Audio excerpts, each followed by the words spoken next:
किसने हमला किया था तुम पर बीबी? तुम्हें तो पता ही होगा ना। नर्स उसका चेहरा बगौर देखते हुए दरियाफ्त करने लगी। सज्जल के जहन के पर्दे पर वो दिन किसी फिल्म की मानित चलने लगा। महमूद बेग की उखड़ती सांसें, उसकी आंखों से झलकती हसरत, बेबसी। वो आंखें जो कुछ कहना चाह रही थी, कहते कहते पथरा गई। महमूद बेग। सज्जल के लबों से एक आह की सूरत महमूद बेग का नाम खारिज हुआ। उसकी आंखें भीगने लगी। क्या हुआ बीबी? क्या याद नहीं आ रहा कि तुम्हारे साथ क्या हुआ था? नर्स ने उसे खामोश देखकर एक बार फिर सवाल किया। महमूद बेग ने आखिरी सांस लेते हुए उसे बेहद तड़पती निगाहों से देखा था। वो निगाहें सज्जल के दिल की को तीर की तरह चीर गई। नर्स उसे गुमसुम सा देखकर कंधे उचकाते हुए वहां से चली गई। ये कैसी बेसबात सी जिंदगी है। पल में कुछ, पल में कुछ।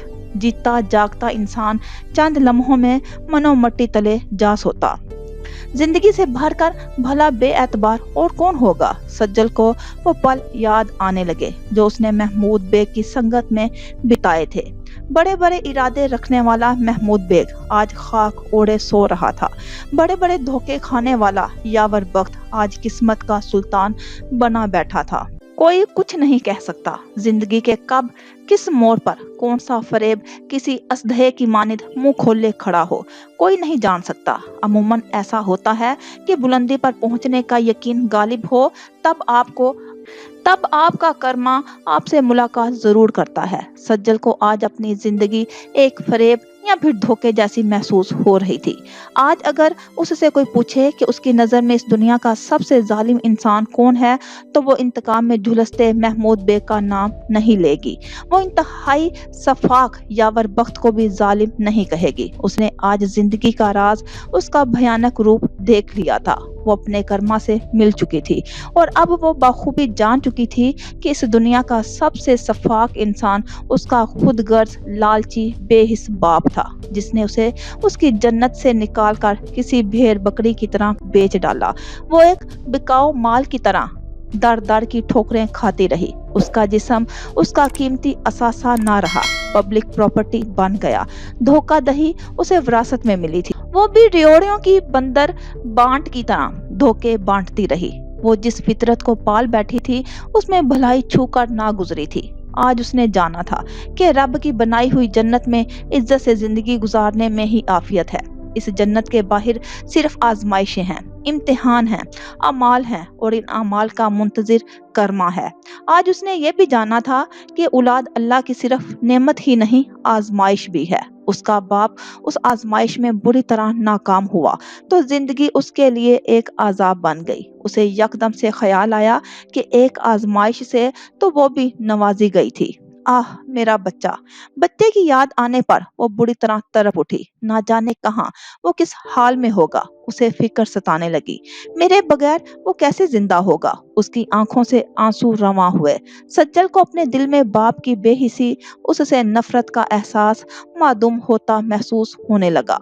हकीकत ये थी कि उसकी सांसों का सफर अभी जारी और सारी था। जिंदगी भले बेएतबार ही सही, मगर यकदम से उसे बेइंतहा अजीज होती महसूस हुई और वजह सिर्फ एक थी कि वो माँ थी। वो माजी दोहराना नहीं चाहती थी। वो अपनी औलाद को जहन्नुम बड़ी जिंदगी विरासत में छोड़कर जाने की रवादार नहीं थी।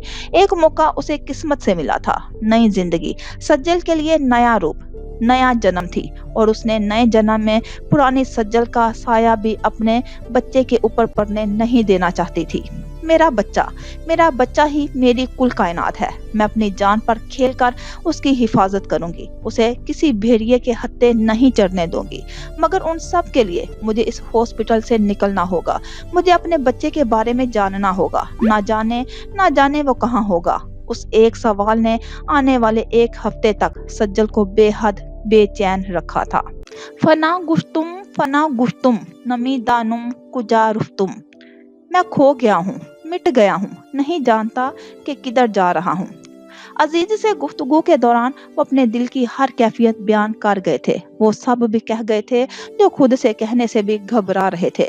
मैं सबीहा को वापस अपनी जिंदगी में लाना चाहता हूँ। ये एक एतराफ उनके लिए आसान नहीं था। जिसे खो दिया उसे पाने के दोबारा ख्वाब देखना दीवाने की आरजू से भर कर नहीं, मजबूर कर दूंगा मैं उसे, अपनी हर बात मानने के लिए मजबूर कर दूंगा मैं उसे। ये दावा सुनने की हद तक भी काबिले कबूल नहीं। और वो भला कैसे मजबूर करेंगे सबीहा को? जो कुछ वो सबीहा के साथ कर चुके हैं, क्या उन सब के बाद वो कोई ऐसा इखलाकी जवाब भी रखते हैं कि सबीहा उनसे फिर से बात करने के लिए राजी हो? वो अच्छी तरह जानते थे कि वो ऐसा हर जवाब रखने का हक हो चुके हैं, मगर फिर भी दावा कर गए, मुझे हर हाल में सबीहा को पाना है। अगर वो शादीशुदा है तो उसकी ये शादी खत्म भी हो सकती है। वो कोई खिलौना तो ना थी, ना ही किसी मुकाबले की ट्रॉफी थी, किसी बेहतरीन कारकर्दगी पर मिलने वाला तमगा या अवार्ड भी नहीं थी। वो जीती जागती इंसान थी। मैं अपने किए हर जुल्म की तलाफी करना चाहता हूँ। मैं सबीहा को फिर से अपनाना चाहता हूँ। क्या जिंदगी उजाड़ने की तलाफी हो सकती थी? क्या किसी की रूह छिलनी करके मसीहाई की जा सकती थी? किसी की जिंदगी से उसकी मुस्कुराहटें, उसके जीने की उमंग खत्म करके उससे माफी का सवाल किया जा सकता है? जिद नहीं है, ये मेरी ख्वाहिश है। सबीहा के बगैर अब मैं नहीं रह सकता। ख्वाहिश, कैसी ख्वाहिश? सबीहा को छोड़ना, सज्जल को अपनाना और फिर उससे ताल्लुक खत्म करके नए सिरे से सबीहा की हंसती खेलती जिंदगी को उजाड़ना, ये ख्वाहिश है? अगर ये ख्वाहिश है तो इंतहाई खुदगर्जाना ख्वाहिश है। और ऐसी खुदगर्जाना सोच शायद कोई आम इंसान ना रखे, मगर यावर वक्त जैसा खुदगर्ज और खुदप्रस्त इंसान रख सकता था। और इसी ख्वाहिश के जेरे असर वो सबीहा का ताकुब करते हुए एक रोज उससे जा मिले। सबीहा दिलावर की शॉपिंग के सिलसिले में बाजार आई थी। आसिम की इत्तफाकिया तौर पर एक पुराने दोस्त से मुलाकात हुई थी। वो कुछ देर के लिए सबीहा से दूर चला गया था। यावर वक्त जो सबीहा का पीछा करते करते बाजार आ पहुंचा था, मौका मिलते ही उसके पास आ पहुंचे। कैसी हो सबीहा? वो उसके करीब पहुंचकर धीरे से बोले।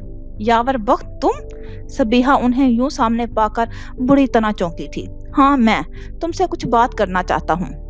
यावर वक्त, बात उनके दरमियान होती है जहाँ कोई ताल्लुक हो। मेरा अब तुमसे कोई ताल्लुक है ना कोई वास्ता। सबीहा ने सर्द मोहरी से कहा।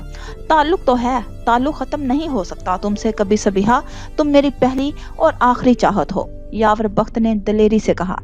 ऐसी चाहत से मौत बेहतर है यावर वक्त। तुम्हारी तरफ देखने से बेहतर मैं मरना पसंद करूंगी। सबीहा ने नफरत अमेज लहजे में जवाब दिया।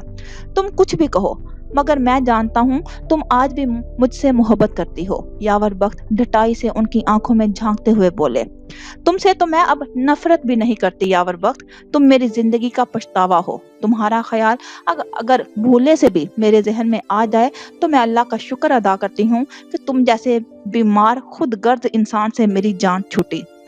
सबीहा तनफर से उन्हें देखकर दिलावर को गोद में उठाए वहां से चली गई। यावर वक्त लब भींचे उसे वहां से जाता देखते रह गए। उनकी निगाहें सबीहा की गोद में मुस्कुराते दिलावर पर जमी हुई थी। सबीहा घर लौटी तो ज़हनी तौर पर बेहद मुस्तरिब थी।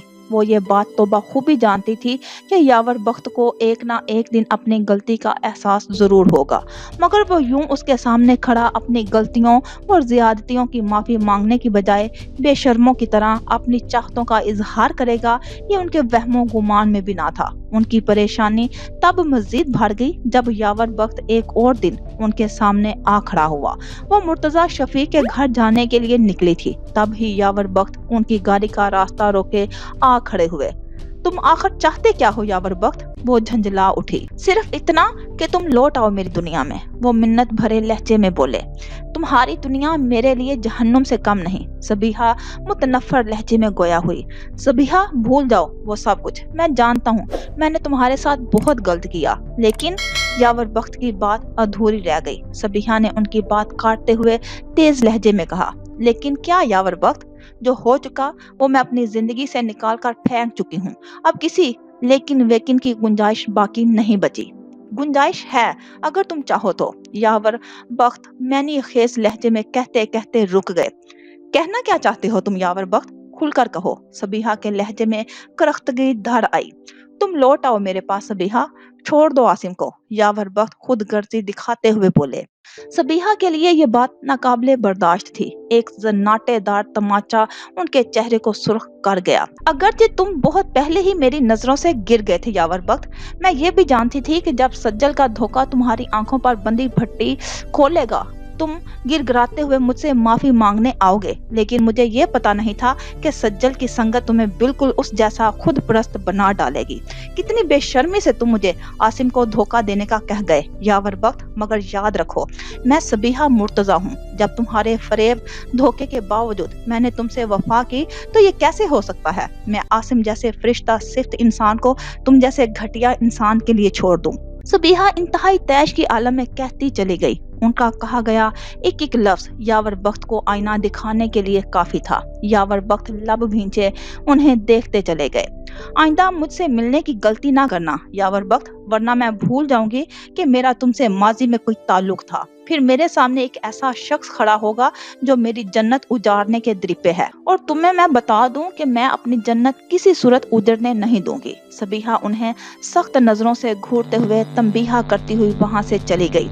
नदामत, खुफत, पछतावा, शर्मिंदगी, ये एहसासात यावर वक्त के दिल में उभरने चाहिए थे, मगर उनके दिलो दिमाग में तो लावा उबल रहा था, भांबर से चल रहे थे। उनका जिस्म अनदेखी आग में बुरी तरह झुलस रहा था।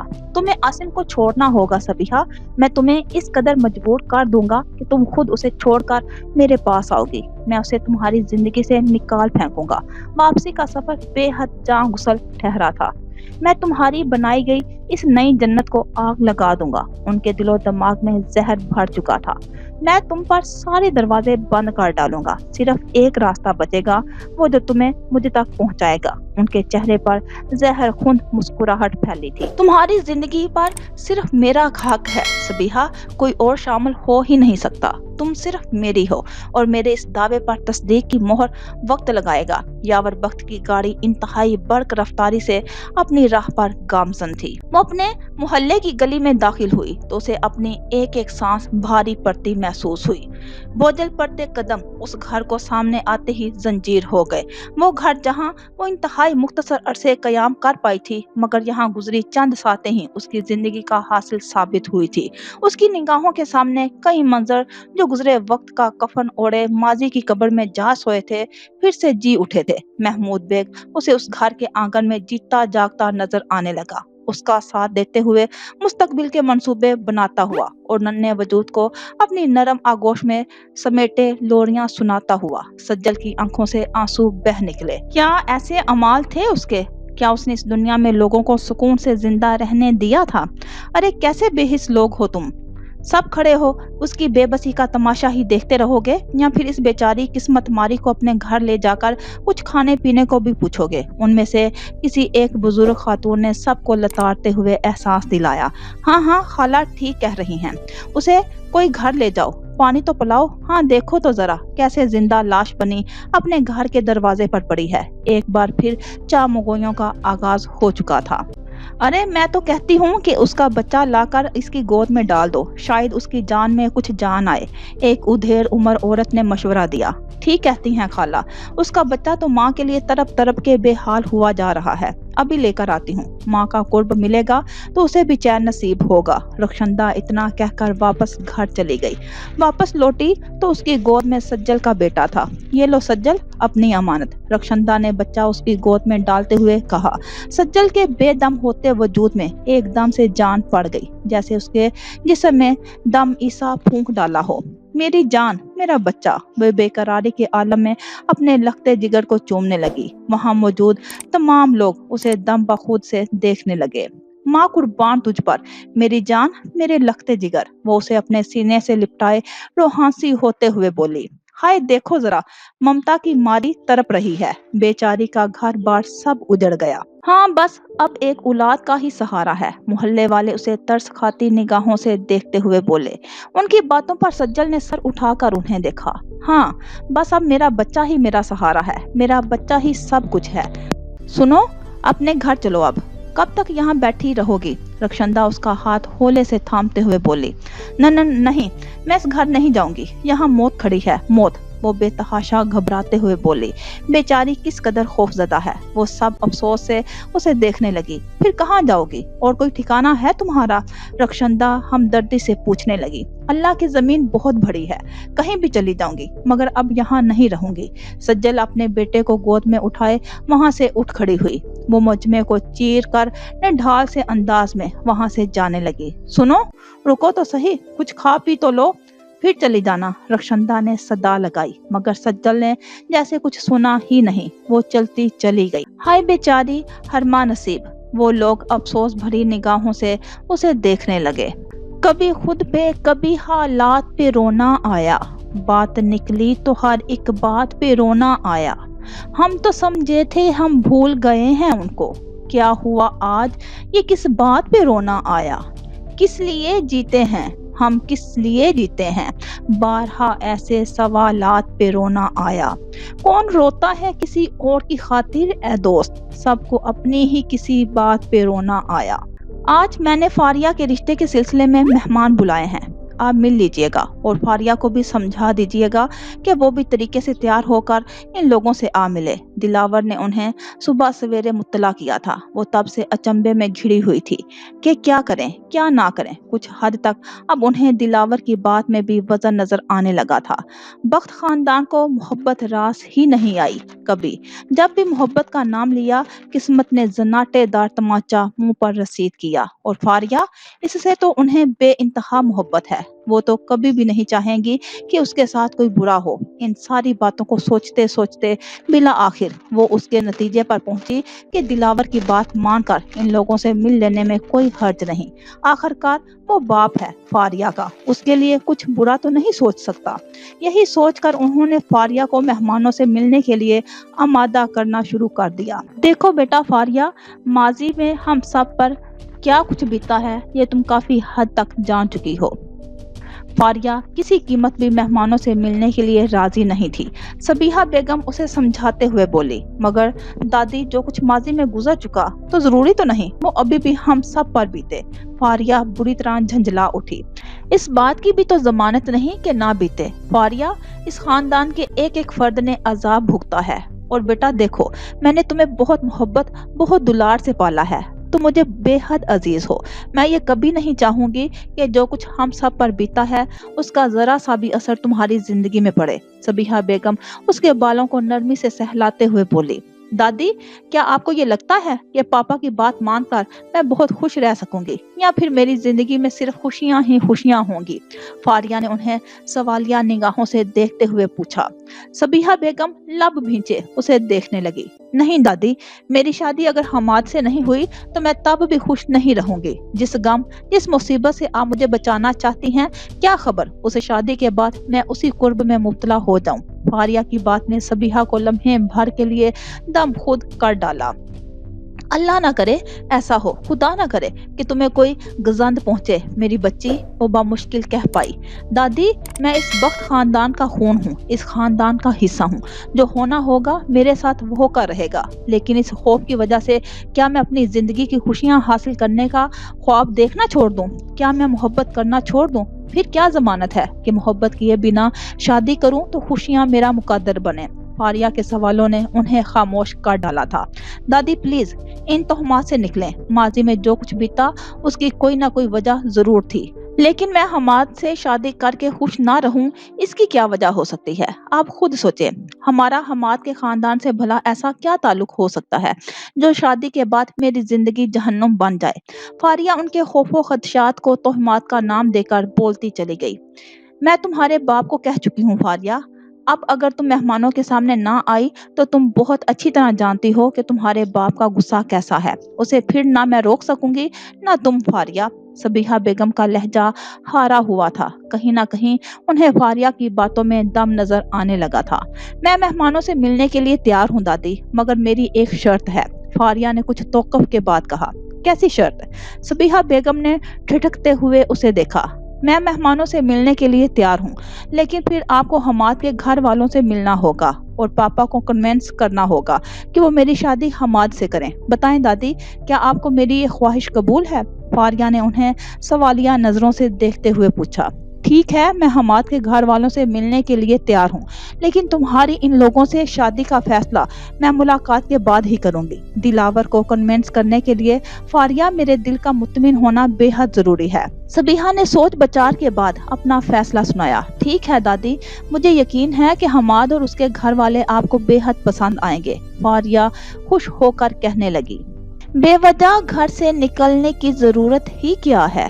موت سے آنکھ ملانے کی ضرورت ہی کیا ہے؟ سب کو معلوم ہے باہر کی ہوا قاتل ہے، یوں ہی قاتل سے الجھنے کی ضرورت ہی کیا ہے؟ ایک نعمت ہے زندگی، اسے سنبھال کے رکھ۔ قبرستان کو سجانے کی ضرورت ہی کیا ہے؟ دل کے بہلانے کو گھر میں ہی وجہ کافی ہے، یوں ہی گلیوں میں بھٹکنے کی ضرورت کیا ہے؟ فاریہ نے اس شام سبیحہ کے کہنے پر ان مہمانوں سے ملاقات کی تھی۔ اس کے اچھے رویے کو دیکھ کر دلاور بھی کافی مطمئن ہو چکا تھا۔ اس نے اسی شب فاریہ کا رشتہ بھی پکا کر ڈالا اور اسی ماہ شادی کرنے کا عندیہ بھی دے ڈالا تھا۔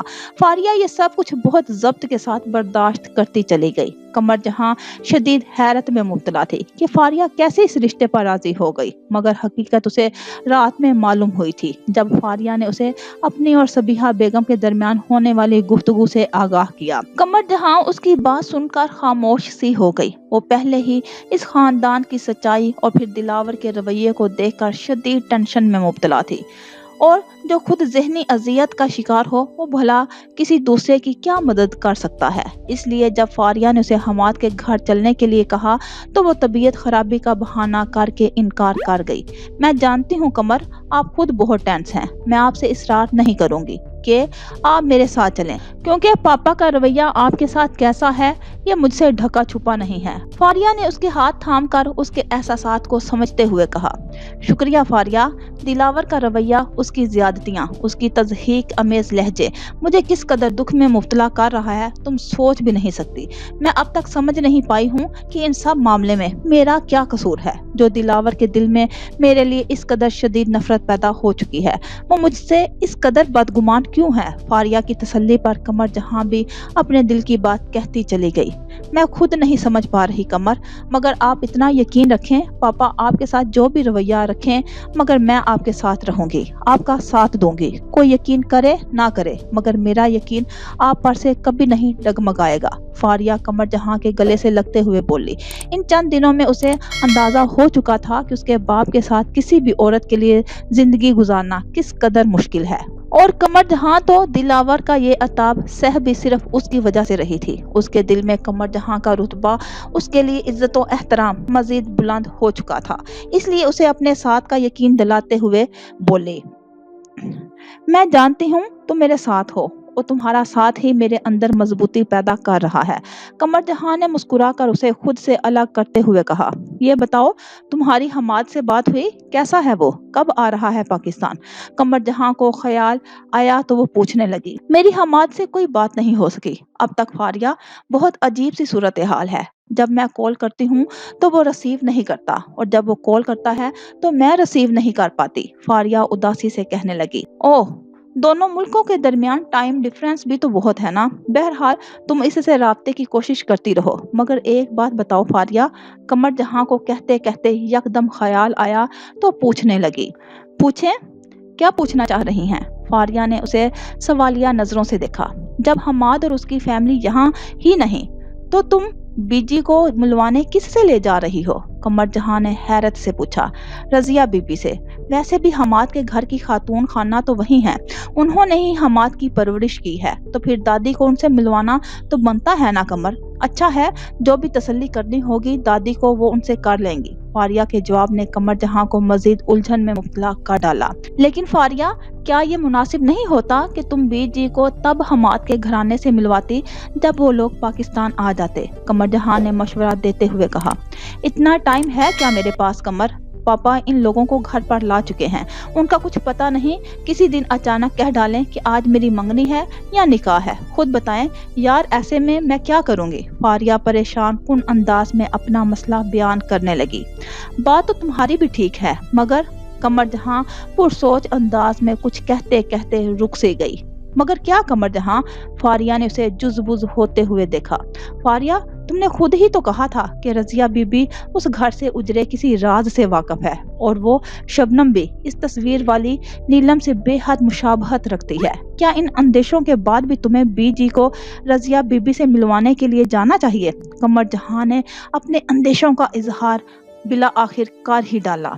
मैंने भी सोचा था इस हवाले से, मगर कमर जहां आज नहीं तो कल कभी ना कभी तो दादी का आमना सामना इन लोगों से होना ही है। मैं नहीं जानती कि रजिया बीबी का इस घर के लोगों से क्या ताल्लुक है। मैं सिर्फ इतना जानती हूँ कि मुझे सिर्फ हमाद से शादी करनी है, और उसके लिए मुझे कुछ भी करना पड़ा तो मैं करूंगी, फारिया अटल लहजे में बोली। लेकिन फारिया, ना जाने मुझे क्यों ऐसा लग रहा है कि तुम्हें अभी बीजी को वहां मिलवाने नहीं ले जाना चाहिए। कमर जहां एक बार फिर उसे समझाने के गर्ज से बोली। कमर जहां, अगर मैंने आज ये कदम नहीं उठाया तो फिर शायद कभी ना उठा सकूं। पापा मेरा रिश्ता उस शख्स से काट चुके हैं और जल्द ही शादी भी करना चाहते हैं। ना जाने हमाद की फैमिली को वापस आने में कितना टाइम लगे। मुझे जो कुछ भी करना है बहुत जल्द करना है। फारिया की बात पर कमर जहां भी इस बात में सर हिला गई। वो उसकी तरफ से परेशान जरूर थी, मगर कहीं ना कहीं वो ये भी जानती थी कि फारिया जो भी कर रही है इसके अलावा उसके पास कोई रास्ता भी नहीं है। उस शाम वो सबीहा बेगम को लेकर हमाद के घर पहुंची थी। पता नहीं हमाद बाबा भी कब आए, इतने दिन हो गए कोई राब्ता भी नहीं। रजिया बीबी आज काफी उदास थी। बेशक घर बहुत बड़ा हुआ नहीं था, फिर भी इस घर के नफूस ने कभी भी कुछ दिनों के लिए भी घर से बाहर कयाम नहीं किया था। फिरोज हसन की मौजूदगी, हमाद और शबनम की शरारतें, उनकी छेड़खानियों से घर में हर वक्त रौनक लगी रहती थी। और अब जब वो सब ही यहाँ मौजूद ना थे तो रजिया बीबी को ये घर काट खाने को दौड़ रहा था।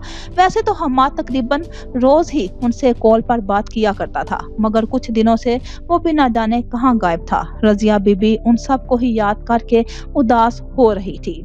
अब जब कॉल आएगी हमाद बाबा की तो मैं कहूंगी कि बेटा, तुम्हारी अम्मा भी का तो तुम लोगों के बगैर अब जी घबराता है, इसलिए अब जल्द लौट आओ। रजिया बीबी इन्हीं बातों को सोचते हुए तमाम काम से फरागत हासिल करके कुछ देर के लिए आराम की गर्द से बिस्तर पर दराज हुई थी कि दरवाजे पर बजने वाली बेल ने उन्हें बुरी तरह चौंका डाला। ओहो भाई, इस वक्त कौन घर पर आ गया? वो बुड़बुड़ाते हुए कमरे से निकली। बीबी जी, फारिया बीबी आई हैं किसी खातून के साथ। मुलाजिम जो पहले ही दरवाजा खोल चुका था उन्हें आकर मुत्तला करने लगा। फारिया आई है, वो भी किसी खातून के साथ? या अल्लाह खैर, ये लड़की अच्छी तरह जानती है कि हमाद और फेरोज साहिब घर पर नहीं हैं, फिर ये किसे अपने साथ यहाँ ले आई? वो परेशानी से सोचने लगी। बीबी जी, मैंने उन्हें ड्राइंग रूम में बिठा दिया है, मुलाजिम उन्हें बताने लगा। अच्छा ठीक है, तुम चाय पानी का इंतजाम करो, मैं जाकर देखती हूँ। रजिया बीबी मुलाजिम को हदायत देकर ड्राइंग रूम की जानिब भरने ही लगी थी कि घर पर अचानक आने वाली फोन कॉल ने उन्हें अपनी जानिब मुतवज्जा कर डाला। हेलो बेटा हमाद, अच्छा हुआ तुम्हारा फोन आ गया, आज तुम्हारी बहुत याद आ रही थी। रजिया बीबी खुश होते हुए बोली। हाँ मैं ठीक हूँ, सब खैरियत है, तुम बताओ सब कैसे हैं? अरसल बाबा साहिब जी और शबनम, वो पुर इश्तियाक सी पूछने लगी। अच्छा बेटा, फारिया आई हुई है, मुलाजिम ने बैठा दिया है ड्राइंग रूम में, कह रहा था उसके साथ कोई खातून भी है। रजिया बीबी ने उसे मुत्तला करते हुए कहा।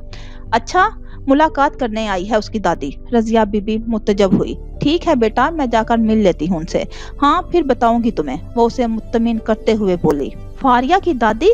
फोन क्रैडल पर रखकर वो परेशानी से बुड़बुड़ाई। उनकी आंखों में उलझन भरी हुई थी। फारिया, मुझे भी तुम्हारी समझ नहीं आती, जब हमाद अपनी फैमिली के साथ मुल्क से बाहर है तो मुझे तुम यहाँ किसी से मिलवाने लाई हो? यहाँ मुलाजिमों से? मुलाजिम उन्हें ड्राइंग रूम में बैठा कर गया था। घर में वीरानी महसूस करते हुए सबीहा बेगम ने सवाल किया तो फारिया ने उन्हें बताया था कि हमाद और उसकी फैमिली मुल्क से बाहर है इन दिनों। सबीहा बेगम इस बात पर सख्त खुफगी के आलम में बरस पड़ी। दादी, हमाद की फैमिली भले ही बाहर है मगर उसकी अम्मा भी यही हैं, फारिया ने झिझकते हुए बताया। अम्मा भी? ये कौन है? हमाद की वालिदा? सबीहा बेगम ने ठिठकते हुए उसे देखकर सवाल किया। नहीं, हमाद की वालिदा का उसके बचपन में ही एक हादसे में इंतकाल हो गया था। अम्मा भी नहीं, फिर अरसल और हमाद की परवरिश और तरबियत की है, फारिया ने मुख्तसर तफसील बताई। सबीहा बेगम ने सर हिलाने पर इक्तफा किया। फारिया भी खामोशी से बैठी रजिया बीबी की आमद का इंतजार करती रही। कहीं ना कहीं कोई बात उसे भी परेशान कर रही थी। रजिया बीबी का पुरइसरार अंदाज, शबनम और बख्त खानदान का माजी, ये 3 कड़ियां अगर आपस में मेल खाती तो फारिया के लिए कुछ अच्छा शगुन नहीं होता। मगर दिलावर के फैसले के बाद वो सख्त मुश्किल में जा फंसी थी। मगर सद शुक्र कि यहाँ आने से कबल उसकी हमाद से कॉल पर बात हो गई थी। उसने उसे सारी सूरत हाल सुना डाली थी। तमाम तफसील जानकर उसने भी फारिया को उसकी दादी की मुलाकात अम्मा भी से करवाने का मशवरा दिया था। हमाद ने यह भी कहा था कि वो अम्मा भी को भी फारिया और उसकी दादी की आमद से मुतला कर डालेगा। हमाद से बात होने के बाद फारिया काफी हद तक मुतमिन हो चुकी थी। अस्सलाम वालेकुम। रजिया बीबी ने ड्राइंग रूम में दाखिल होते हुए पुरवकार अंदाज में सलाम करते हुए इन दोनों को अपनी जानिब मुतवज्जा किया। अस्सलाम वालेकुम अम्मा भी। फारिया फौरन उठ खड़ी हुई। ये मेरी दादी हैं, आपसे मुलाकात की गर्ज से आई हैं। हमाद ने यकीनन आपको बताया होगा। फारिया ने उन्हें सबीहा बेगम से मुतारफ करवाते हुए कहा। रजिया बीबी की निगाह सबीहा बेगम के बारोब वजूद पर जा ठहरी। सबीहा बेगम साहिबा। उन्हें एक लम्हा लगा सामने एक क्रूफर से बैठी वो ढेर उम्र औरत को पहचानने में।